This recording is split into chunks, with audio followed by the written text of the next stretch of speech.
Good afternoon. On Tuesday, New Jersey voters will choose a Republican to run against Governor Jim Florio in November.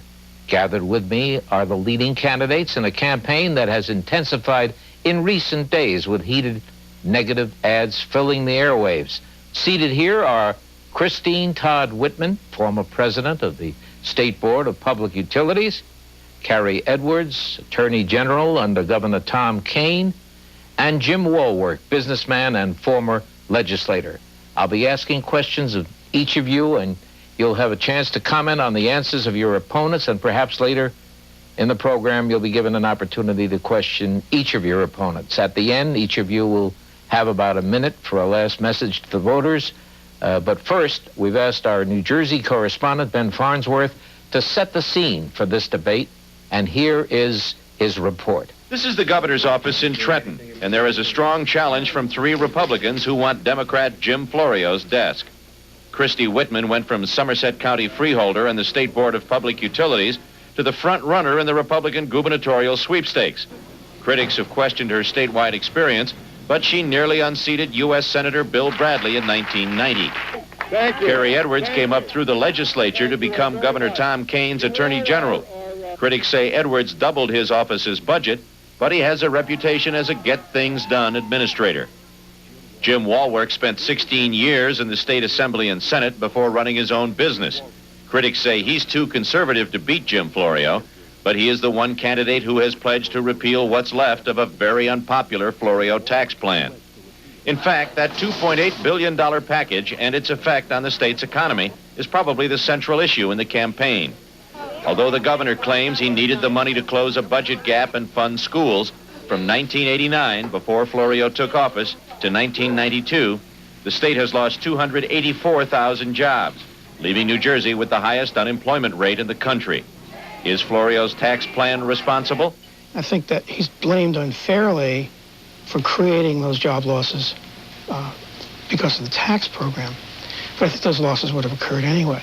Those taxes were largely recycled through the economy, through local spending and other ways. I mean, the fact is that during the Kean years, New Jersey was leading the country. Now we're trailing the country. Unemployment is 9.1% in the state, and it's about 7% in the nation. So you have to suspect that the taxes may have had something to do with this rather dramatic reversal of fortunes.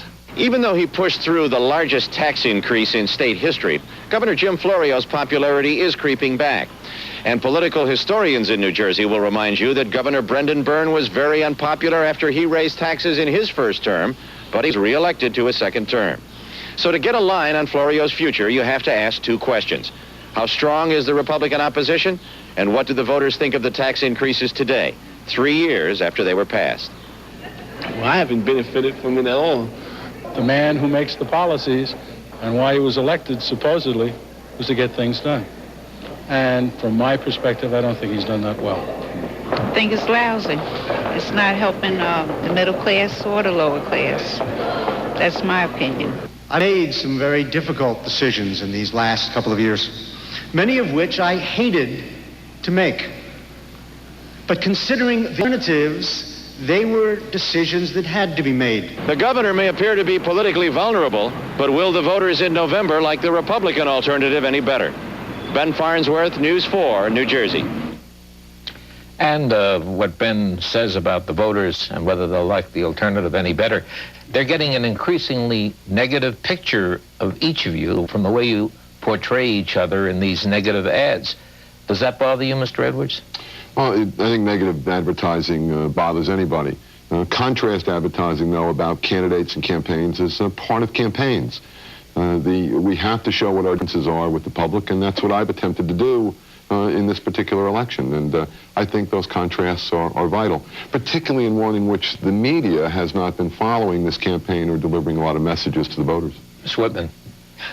I think contrasting advertising is appropriate where there's a real difference of opinion. I wish some of your pieces don't say anything about you, they just talk about me, but I think we've been getting out, I know we've been getting out the message. We get over 200 requests a day for the copies of our economic revival blueprint, the blueprint for a better education, the blueprint for crime prevention. So that means people are listening to those positive ads that are out there, the issue-oriented ones, and want to know more. Well, how would you describe the campaigns of your opponents in terms of what's on the air? Well, having been the central focus of most of them, I would say that they have not been truly straightforward. I mean, I get hit all the time on we pay $47 in property tax. If that were true, I should be coronated governor because I could clearly take care of the tax problems. In fact, we pay over $30,000 a year in property tax. And it's those kinds of things that are misleading. They really are. Misleading? Well, I've heard it from both sides, yes. What about you? Does it bother you? Well, Gabe, I've been campaigning primarily on jobs and the economy in the state of New Jersey. The working men and women are hurting. They need jobs. Florio's tax package, the $2.8 billion, has put New Jersey in the tank. We have the highest unemployment. And so far as I'm concerned, we can cut that $2.8 billion. The Republicans have already rolled back the first $600 million. And as governor, I intend to cut the budget, cut spending 4% a year for the first 4 years to reduce that $2.2 million and get the economy flourishing in New Jersey once again. Now, Ms. Whitman, you've been referred to in the flyers put out by Mr. Edwards as multimillionaire Christine Todd Whitman repeatedly, and as using loopholes to pay less taxes than the average person might pay.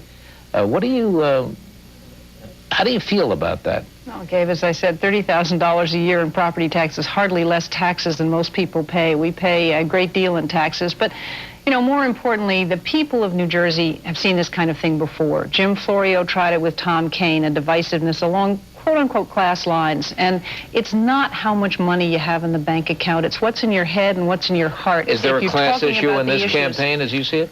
Well, I mean, when you start talking about when multimillionaire becomes a term synonymous with being unable to equate with the people, then you're starting to do that. And that's simply not the case. I wouldn't have the Hands Across New Jersey endorsement if I weren't able to communicate with the people, if I weren't involved and hadn't been listening to them for the last 3.5 years. That's the anti-tax group. Right. Right. Yes. Well, that's about this three people. This isn't class. This is a question of whether or not you're prepared to deal with the issues facing New Jersey. Education is another example of that. And whether your background and your experience, this isn't a class fight, this is an experience. Education. Education makes up 1/3 of the state budget, and another $5 billion is added when you add property taxes to it. And Mrs. Whitman has not been involved in our educational process, never voted.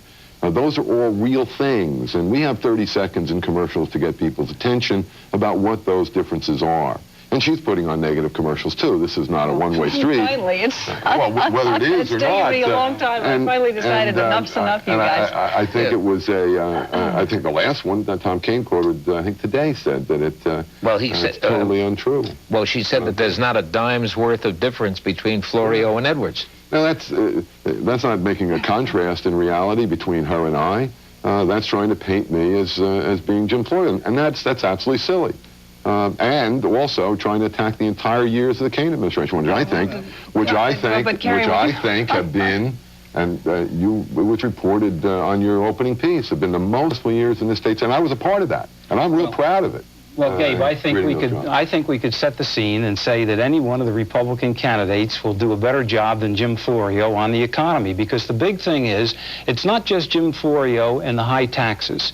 It's the rules and regulations that the Florio administration has put on business, because as I talk to people, and of course I've run a business successfully for 25 years, the business people say one of the big problems they have in the state of New Jersey are the unnecessary rules and regulations, the fines and fees that the Department of Environmental Protection charge the business in New Jersey. This is what's killing business and driving jobs out of the state. So when we look at the Republicans and what we're doing, we're really running against Florio, and we have to beat him on these issues, and we will beat him on the issues because his administration has been arrogant, insensitive, and they're just beginning now to wake up to the fact that we have problems with fines and fees and the unnecessary rules and regulations. This is all about what Jim Florio has done over the last 3.5 years. He's tried to project it and portray it as being it's about the future. Well, the future is very much controlled by what he's done to us. I mean, the state isn't broken. The state has lacked leadership, and it's about people now who are extraordinarily scared for their futures and whether they'll have a job tomorrow, whether they'll be able to pay their bills and their mortgages, and that's what we have got to address as candidates. We've got to say, what are we going to do to get this state back on track? It really isn't about us and negative advertising. It's about 7.5 million people. It's about who has the skill and the ability. Yeah, but what people are seeing on air and what they're hearing on the on radio are negative ads, aren't It's they? a contrast about those issues that are out that are all positive. Christine, look, you put an ad out on the radio about Lucinda Florio that you had to withdraw because it wasn't No, it never honest. ran on the radio, Well, but Cary. you We didn't withdrew it withdraw. anyway. We didn't withdraw it because of that. We withdrew it because the governor refused to back up those numbers. He called me wrong, but he didn't prove me wrong. You were wrong. Gabe, he didn't That's prove me wrong. It said it was $1 million. The point I wanted to make, I think it's a very important point. You were talking about the cost of running the First Lady's office, not and about you her. said you'd eliminate the office by becoming the governor. There wouldn't be a First Lady. Right. And he would save $1 million, and she would save $1 million, and the office only cost $177,000. That was and she did withdraw it. Where did you find? We never ran the ad. Let me make the point I was trying to make if I could, Gabe. I think it's relatively important. There are major issues facing New Jersey, and it is about those issues that we do need to be talking, both here and I think on the stump, and I think we're doing it. It is about jobs. It is about, for real people, 300,000 jobs lost over the last 3 years. It's about safer streets. Today, and this program's going to air on Sunday, but today there was a shooting of 2 sheriff's offices in a courtroom in Essex County. It's about safe streets. It's about whether or not we can deliver education for the children of the state of New Jersey. Who has and who can have the vision, the ideas, and the experience to govern this state? Well, let's talk about this. You've said that. You've also said this is really a race of who will run against Jim Florio, who has the broadest appeal to take him on, and I presume to govern the state as well. Why do you think that you've got that ability, Mr. Wallwork? Well, because, Gabe, I think that the voters of New Jersey are looking for a businessman. I've created jobs in the private sector. I've run a business successfully 25 years. I know the problems facing small business people. What do you have that your opponents don't have? Well, I served 16 years in the legislature, as an example. 8 of those 16 years, I represented Essex County at large. That's Newark, Irvington, East Orange, tough urban areas. As a Republican, I was elected, re-elected, so I know how to get independent and Democratic votes, plus the fact that I don't have the problem of hiring illegal aliens. Now, the other 2 candidates have that problem and failure to pay taxes. I will go up against Jim Florio because he's got a burgeoning scandal in the bond market, and he had to dismiss his chief of staff. Now, I will go up against him strongly on the integrity in government issue, and I'll beat him on that issue. Why do you think, Ms. Whitman, that your qualifications to govern and to beat Jim Florio are superior? Because, Gabe, what the people are looking for is leadership. It's not about a resume. It's not about, I'm not a lawyer. I am not a former legislator. I've never run for governor before, but Jim Florio is all those things.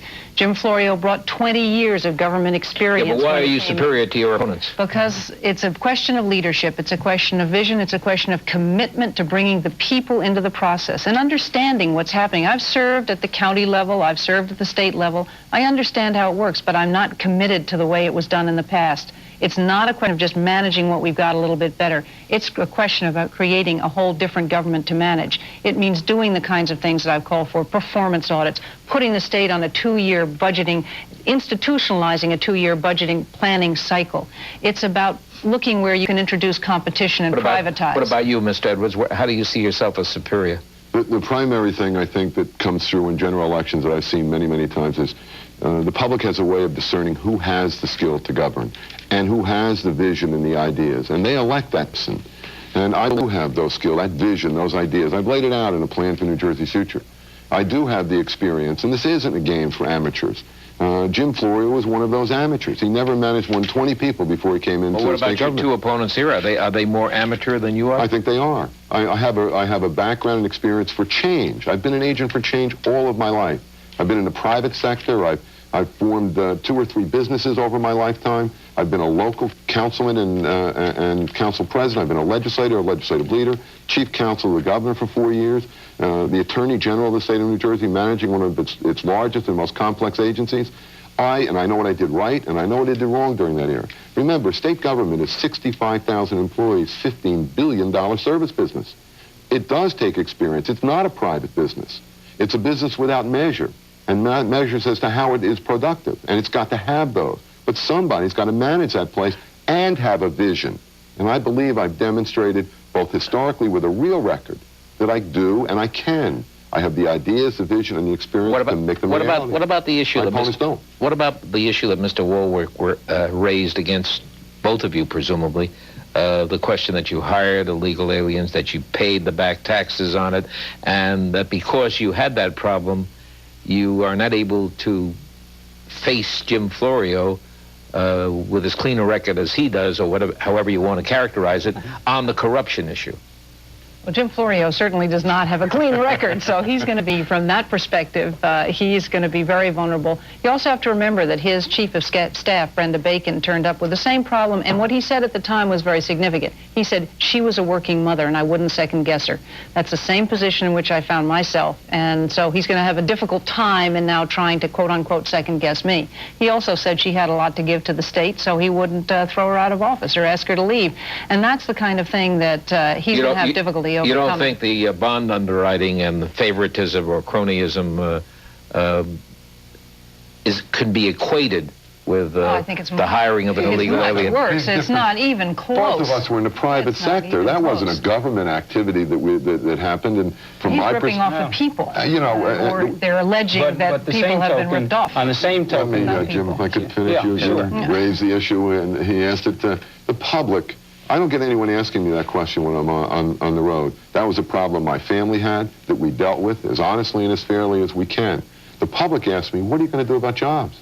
What are you going to do about safe streets? How are you going to educate our children? How are you going to fix this broken state? The only people that ask the question are some reporters and him. No, I get, well, beside the point. Let's come back to the issue. You raised the issue about the bonds. It was very interesting when the Star-Ledger reported that Governor Florio has taken $17,000 in this campaign from bonding people. Cary Edwards, $11,200, Mrs. Whitman, $3,000, and Jim Wallwork, $0.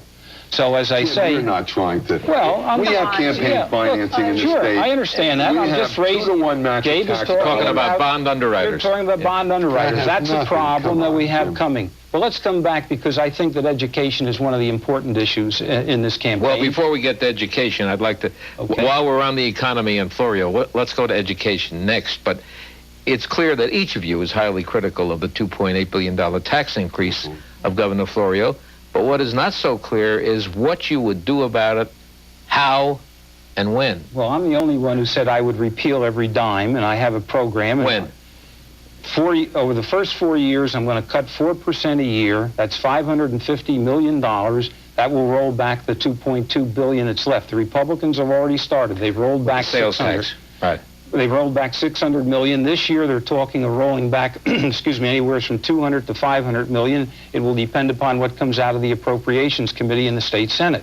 But there are specific cuts that we can make. We have to go after the politicians and the politicians' salaries. They're slotted through state government. We're going to eliminate those, and that's tens of millions of dollars. The politicians' pension program is another... What politicians...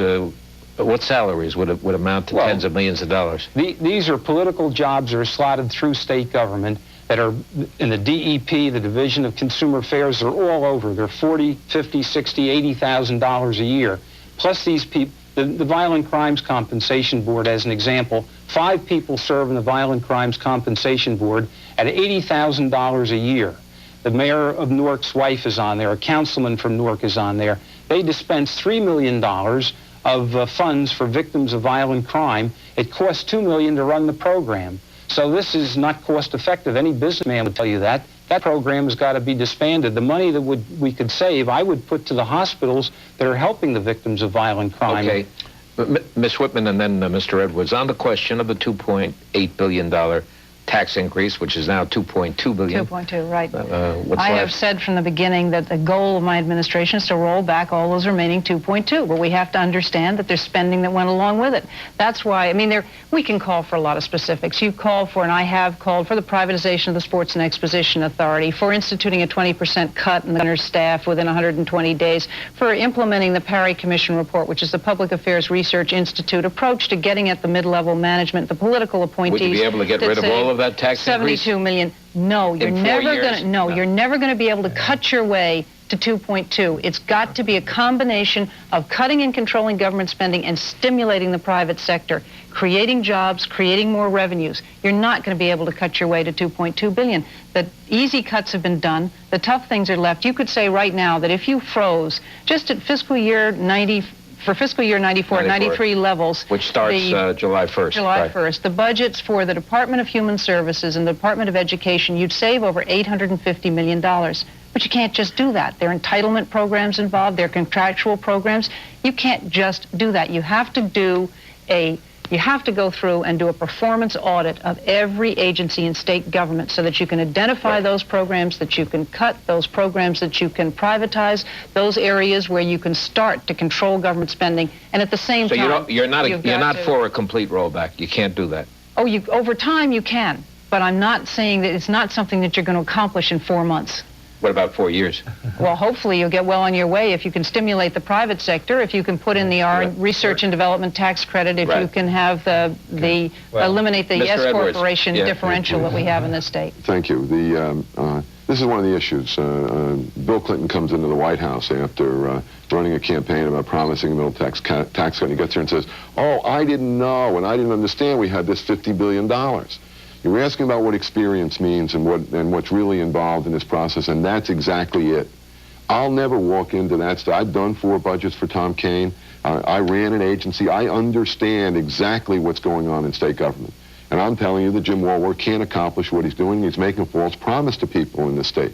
Cary, I have come out. Wait, Jim. Wait. Let him finish, please. I was very quiet while you were. Okay. I have laid out models of decorum. Models of decorum. I have laid out a program that I think is very important. It involves tax cuts. It involves $500 million worth of tax cuts right now. New Jersey's economy is in trouble. By the time we get elected governor, you can't pass a tax reduction until 1995. There are people hurting today with real jobs. I laid out an income tax cut, $500 million worth of reductions to move this economy of New Jersey forward now. Income tax, middle class tax cut, research and development tax credit, investment tax credit, and a small business elimination. When? How? By June 30th of this year. And the legislature just today released 3 of those bills, which I called for back in January. Very specific, designed to move this state forward by reducing our tax burden. So we are not paying our businesses or a personal comment from Mr. Wallwork, and then Miss Whitman wants to say something too. Dave, I'm the only veteran running. I was a company commander in the Army. When you give a mission, you say, I'm going to do the mission, you accomplish the mission. If Cary Edwards is done, it won't be done. I say it will be done, it can be done. As a business person, I know it can be done. We're going to cut that budget, but by the same token, we're going to put the welcome mat out for business, reducing the rules and regulations, as I mentioned, the unnecessary fees and fines. We have to reform that. The welcome mat out for business is going to expand the private sector at a lower tax base. That's going to bring. Why don't they support those may I tax finish? Cuts now? Listen. There's a series of bills in by Senator Scott, which I support, which is again a rollback of the Florio tax package. So hopefully the Senate will address that in the Assembly too. But by the same token, we have a mission, and that's to get the economy moving and jobs in the state of New Jersey, give people hope. That's why I'm running, and I'm prepared to do Ms. that. Whitman, your comment. Well, I was just going to say, when Cary was saying they'd released 3 as if they were his bills, these bills were introduced, there's 6 in the package total. Most of them were introduced in 1992. And I endorsed a bunch of them then. They're not new bills that you've created. They're bills that have been there. I have endorsed them as well. I don't endorse the middle tax cut. I said that because I wanted to be very, very sure that we understood if we had the money in the budget to do that. Because the worst thing you can do to the people of the state of New Jersey is give them a tax cut this year and hit them up next year for a double. We Cary, there's $1 billion structural deficit in New Jersey. We are not competitive in the Northeast, and we need to act now. Why don't they join me and call for it? I did it in January, and I believe the legislature. Gabe, I don't agree as a business person. I don't agree with targeted tax cuts. That's what both of my opponents are for.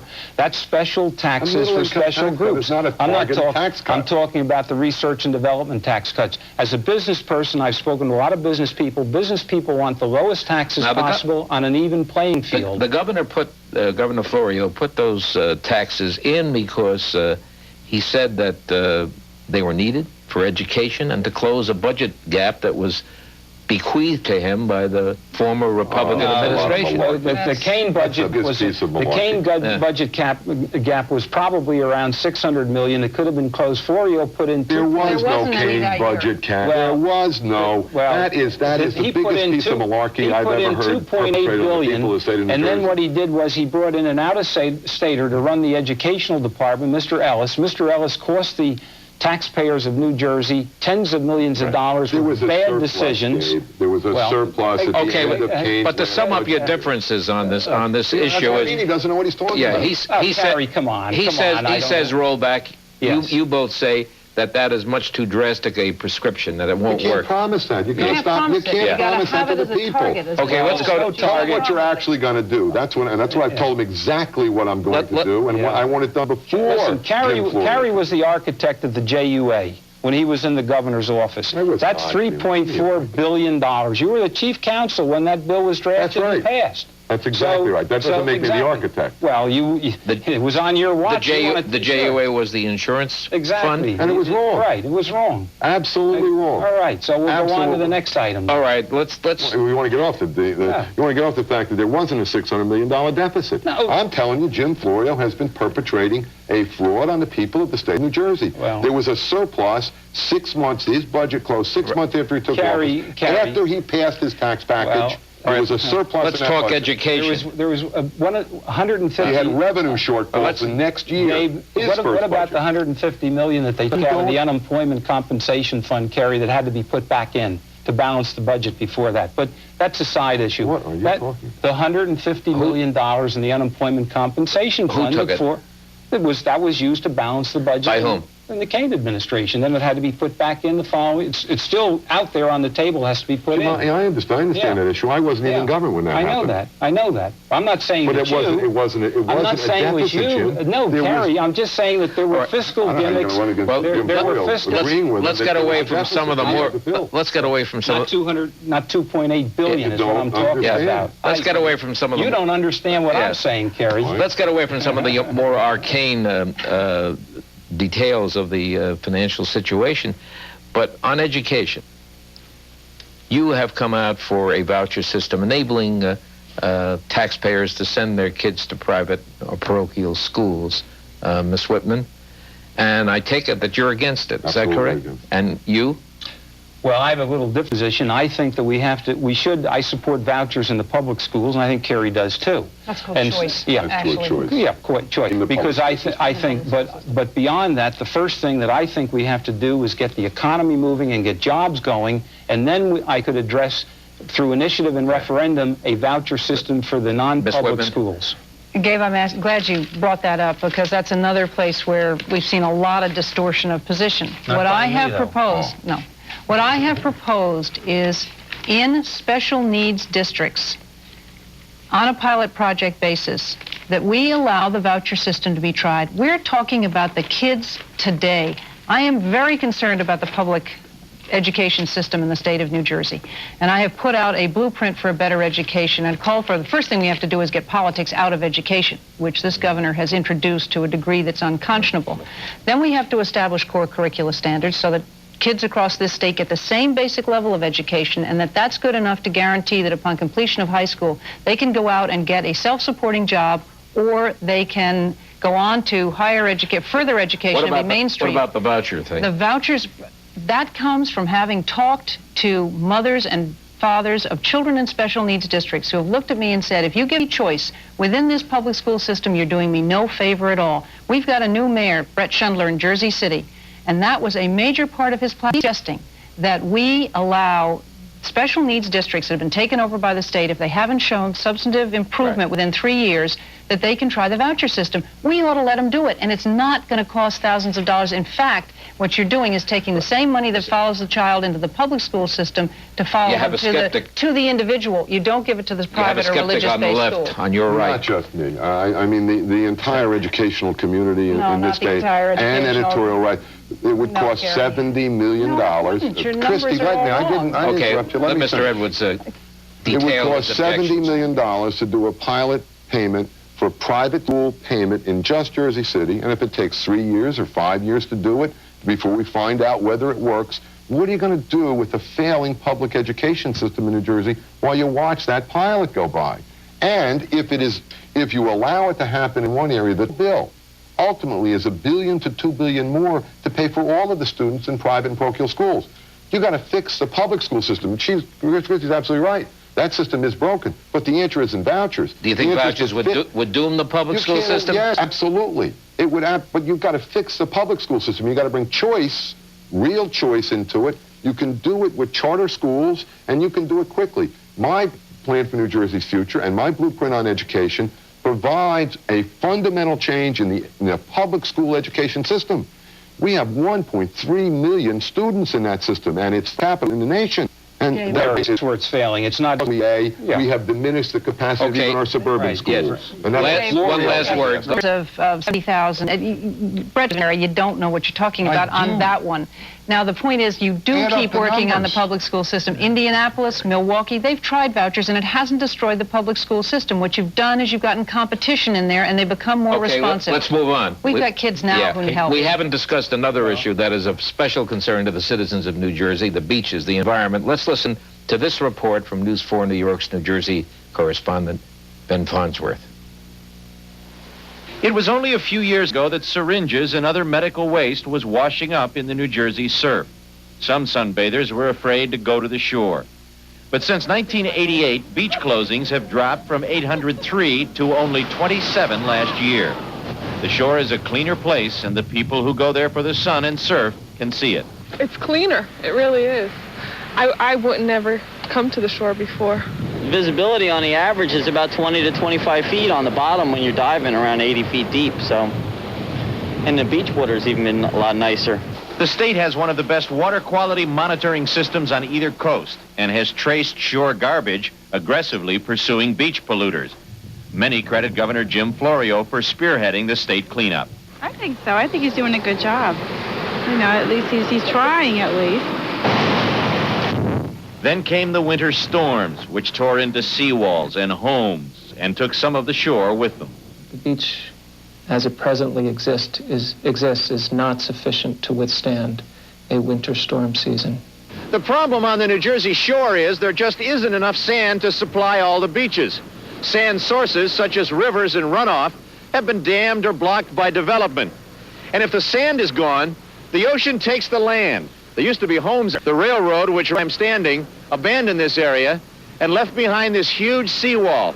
Preservationists say it's just about the worst thing you can do to a shoreline. Ultimately, the beach is the best source of protection against the ocean. It's a soft structure. That is, it gives with the waves. The Florio administration has committed millions to a state shore restoration project, which will return sand to many beach-starved areas.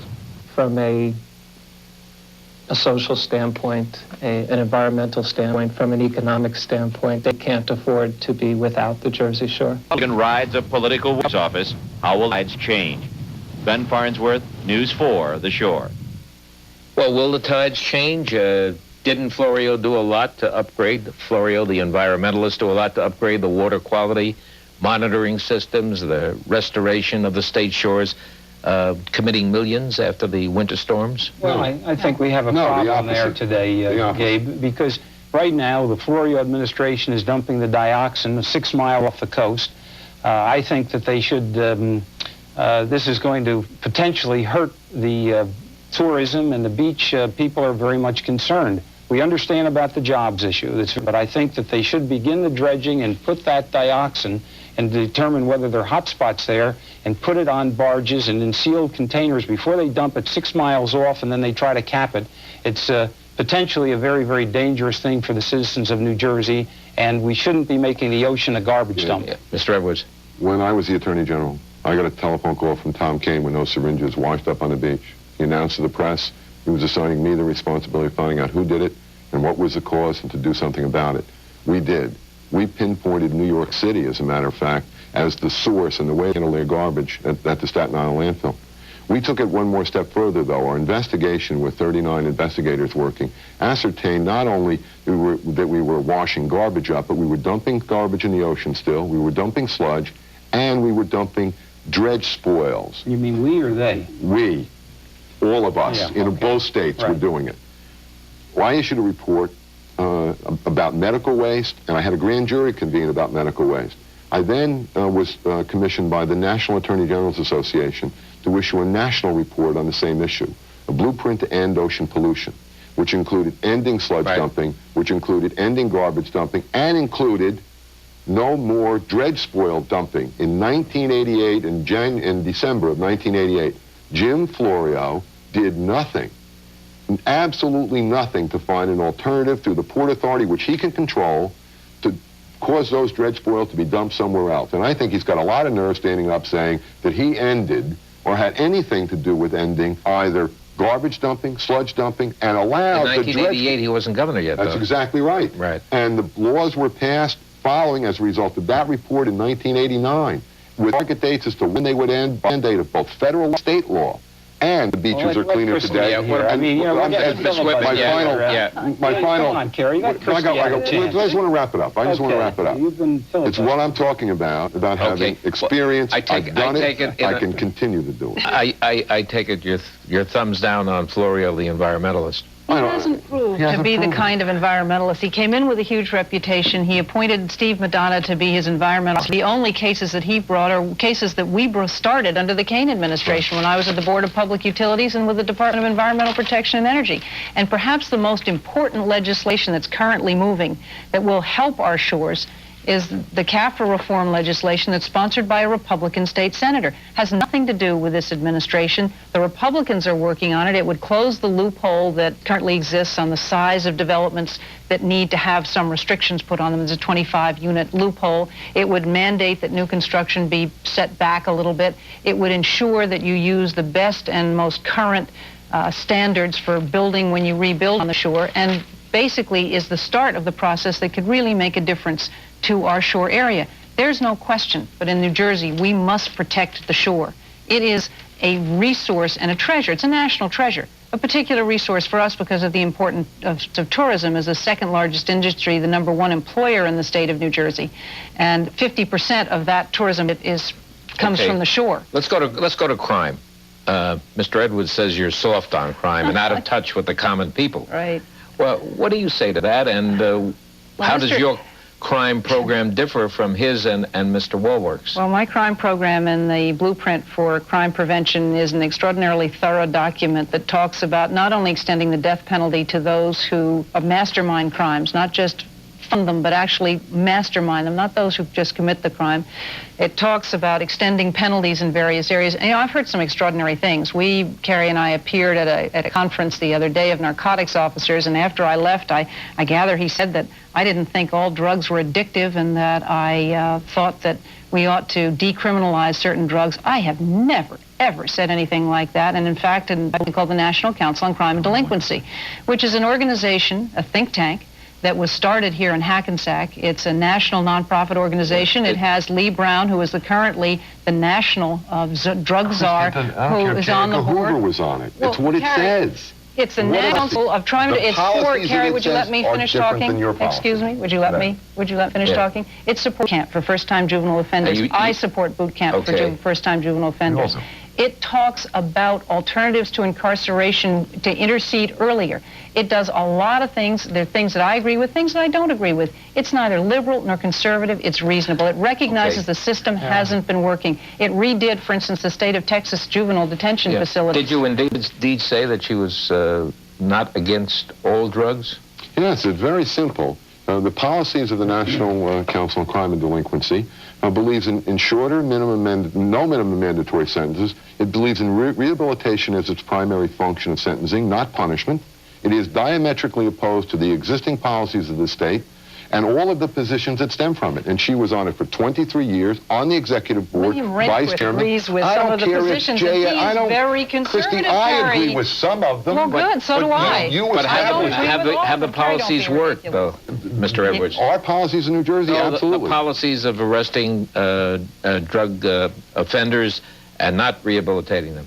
No, nobody said don't rehabilitate. That's not the issue. The question is, we changed in 1979 our philosophy. We went from rehabilitation as the primary objective of sentencing and punishment second to punishment first and rehabilitation second. Absolutely, rehabilitation is a part of it, but not its primary function. And with that comes minimum mandatory sentences. The drug-free school zones, as an example. Now, I was a chief law enforcement officer in New Jersey. It's an appointed position, and it's a very powerful one. That I understand that criminal justice system, and I understand what's broken. As you delineated the primary difference between you two? She believes in not what she believes. I won't say what you believe, because I promise. I promise I won't say, because I can't figure it out. As you see it. The National Council on Crime and Delinquency has a set of positions that are diametrically opposed to all of the existing criminal statutes in New Jersey as a philosophy. And she can't deny her existence when she's been the vice chairman of the board, on the board for 23 years, and intimate. All right, the filibuster's over. Gabe, number one, I, in the state Senate, always voted for the death penalty. As a matter of fact, I was the only state senator that stood on the floor of the Senate and voted no to the Wilentz appointment when Mr. Wilentz was put on the court as the Chief Justice, and it's been the Wilentz court that subverted the death penalty here in the state of New Jersey. But beyond that, I'm for community-based policing. I want policemen out in the neighborhoods working with the people to prevent crime. I also feel we ought to be looking at the state police and what the state police is doing. I'd have the FBI working more on organized crime and having the state police work on street crime, narcotics, and I would have special emphasis in the cities, because I believe the state police need leadership, number one, and number two, the state police should be working on violent crime and the containment of violent crime. I'm the boot camps, but I've suggested as a military person that we take Fort Dix as the area, and we would take some of the old drill sergeants that have been mustered out of the Army. They're good role models, they're tough, and they would operate boot camp. And one other point I want to make, because I have 6 or 7 other points, we need to have, well, this is very important, we need continuing education for our policemen throughout the state of New Jersey. Right now, they get basically training only on batons and weapons. They need training on sensitivity, family, intervention, shoot, no shoot, role playing, the whole bit. They need, just as the doctors have continuing education, we need that for police officers in the state of New Jersey too, and we have to look at the juvenile delinquency problem. One thing that I think that has to be said, because Cary has said it over and over again, that if he's not able to, he's made very few promises in this campaign, but one is that the streets would be safer. While he was Attorney General, when that was his sole function, that's the major reason for that office, the Division of Public Safety spending increased 92%, which is great, putting more cops on the street. But the New Jersey Uniform Crime Report shows that crime went up. That's the bottom line. If you can't control crime when you have control of the system, you can't do it. Arrest you don't control the judges ever. Arrest and prosecution. You can only appoint where they open up. For 3 years, we increase arrests 11% in prosecutions. Arrests went up. I understand. I don't commit the violent crimes. I arrest them, and I don't punish them. He didn't arrest anybody. He's absolutely right. You're blaming the judges. He never arrested anybody. No, crime went down during the Kane years, 14% on those uniform crimes. But I don't know who commits them in that particular role. I arrest them. And that's what we did. Well, that's not true. Let me finish, please. Well, you went on. I think you rattled. I want to say one thing. I think candidates and office holders very often can boggle your mind with all kinds of numbers. I'm not trying to boggle your mind with confusing. Numbers are experience. I have made. You give me, with the experience that I have, and this is where that experience really matters. You give me, make me the governor of this state, and I promise, with control of the rest of the criminal justice system, I promise the streets will be safer and crime won't run for re-election. I promise. Let me make one point there, Gabe. And I know what I'm talking about. One short one, right? One short one. As a businessman, I want to give people hope and you give people opportunity. That's going to reduce street crime, and that's going to be good for the citizens of the state of New Jersey. Right.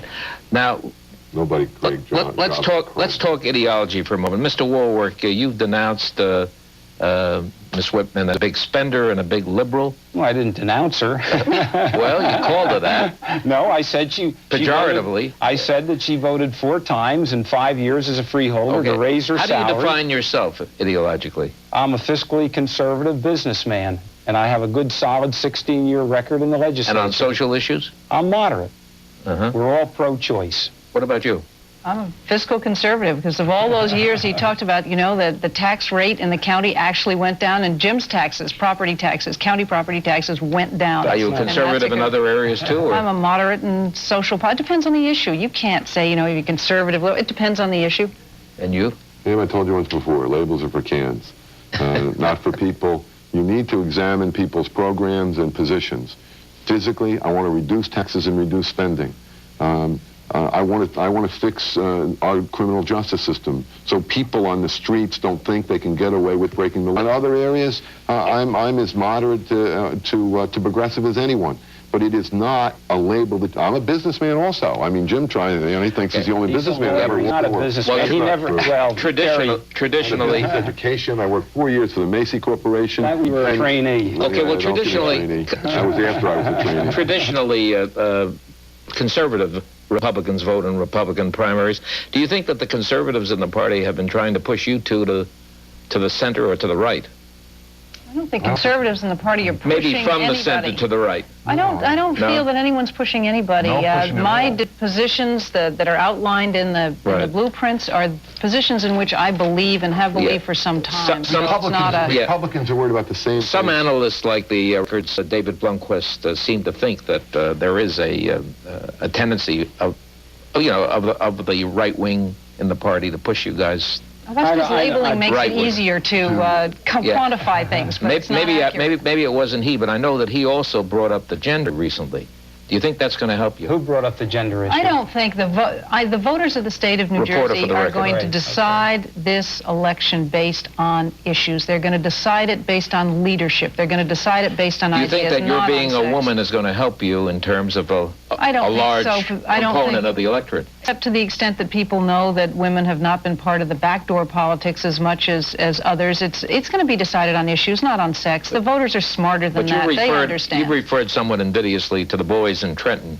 Well, that's because that's what's been there behind those closed doors have been boys, but that doesn't mean that people are going to decide this election based on sex. They're not. They're too smart, the voters in New Jersey. They're going to do it based on issues. That issue, though, and I am a female. It's hard to deny. No, Chrissy, I'm not talking about being a female. I mean, my mother was the mayor of a town. I understand. I grew up in a single-parent household, but you are playing that card. And you're playing it very heavily. You are. Well, you are. I agree with her. I don't think the voters. I think the voters want someone. Republican voters want someone who can beat Jim Florio and fix this state. The question you asked earlier. I don't think they care if it's a man or a woman or. They don't, and they're looking for a businessman because as I travel around, they want that conservative. So on the gender question, Mr. Wallwork, you're neuter. No, I'm not neuter.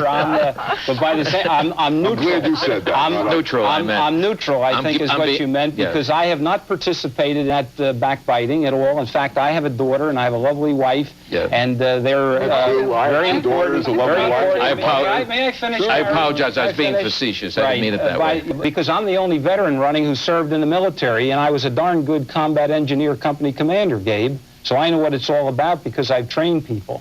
Let me ask you about your own lives.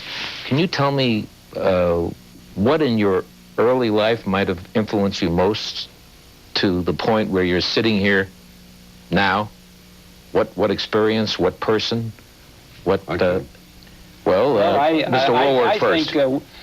I think that in 7th grade, I had David Bean, who was my teacher in social studies, and we used to have debates, and I was Senator Claude Pepper. I didn't know Claude Pepper much in those days. I know Claude Pepper now, and we had a fighting liberal. Yeah. A fighting liberal from, in those days, he was a senator. Right. And he was from Florida, and we had debates, and I enjoyed that, and that interested me in government, so I always was interested in government. But it's interesting, you took a liberal's part in those debates. Well, I was in 7th grade, and Claude Pepper was a fighter, and so I was Senator Claude Pepper from Florida. Mr. Bean was a great teacher, a great teacher and a great individual, and he was very instrumental in channeling me into the political realm because nobody from my family was ever in politics. And your early life, Mr. Edwards, what impelled you into this position that you're in now? I grew up in a single-parent household on the streets of East Patterson. My mother was a woman supporting myself, my younger brother and sister.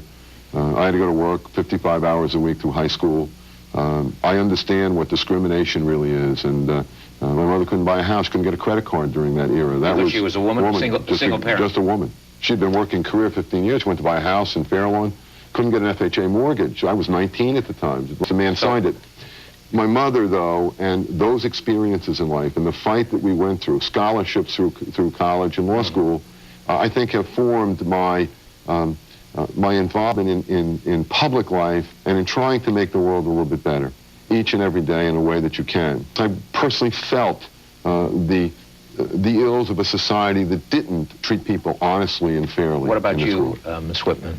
Was no question it was my parents. They were two people who were deeply dedicated to the process of making this system work, and deeply dedicated to the state of New Jersey. And to the Republican Party too, right? Very much the Republican Party, but you know the thing that they taught me is that good government politics, that if you do for the people what they need to have done, if you give them the opportunities that they need, allow them to participate, that's going to be the way you ensure that people get reelected. About handing out jobs and who's your cousin, who's your best friend.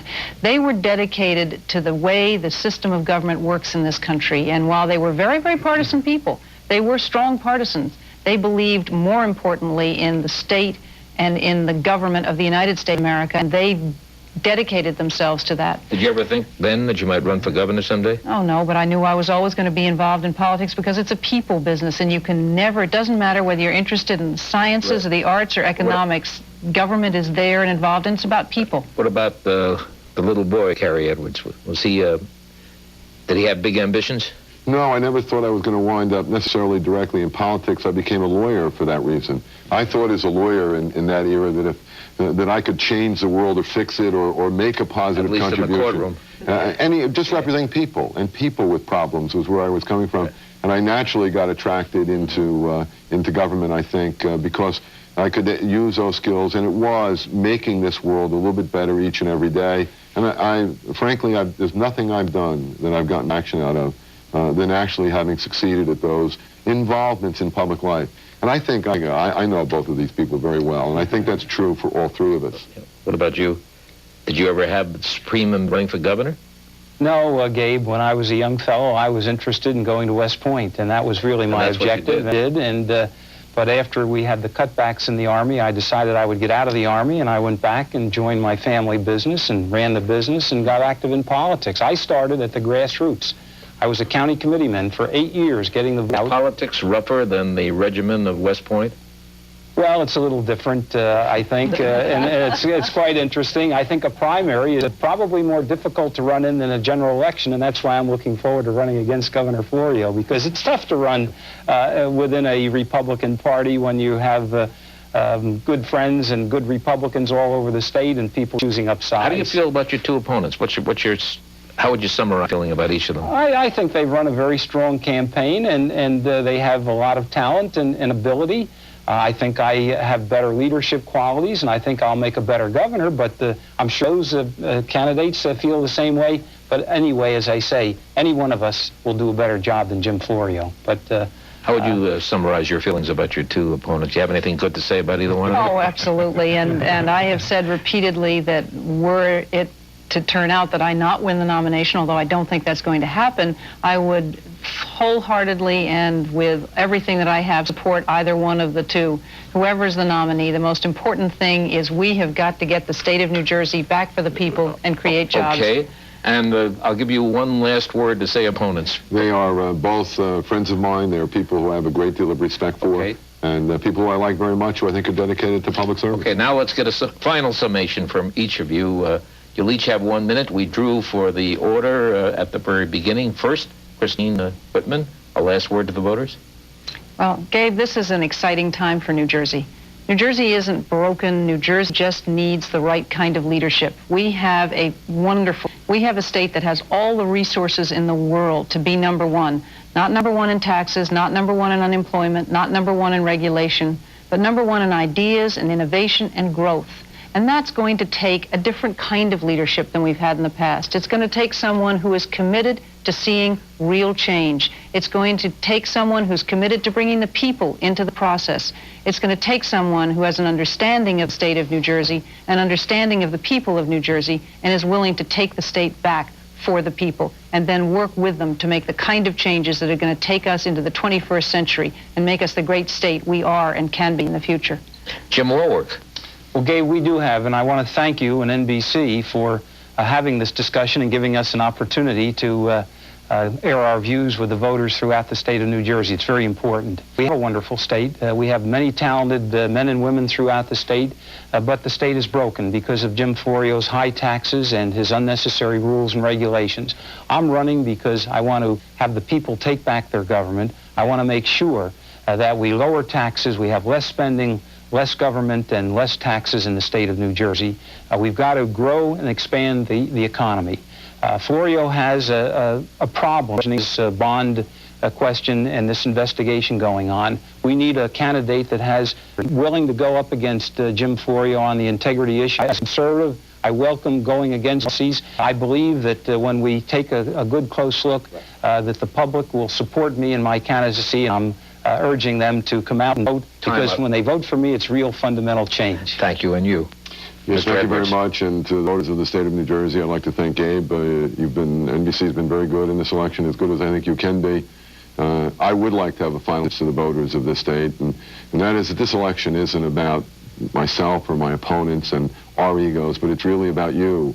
It's about 7.5 million people in New Jersey and what your needs are, who can create jobs and who can educate our children and who can provide safe streets for us to live on so our quality of life gets better.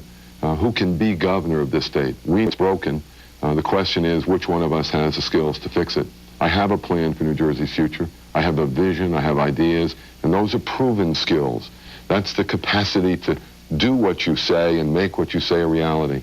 And I'm trying to put to the voters of this state and ask for their vote and their support on June 8th and ultimately on November 2nd, and then to join with me to build a better world.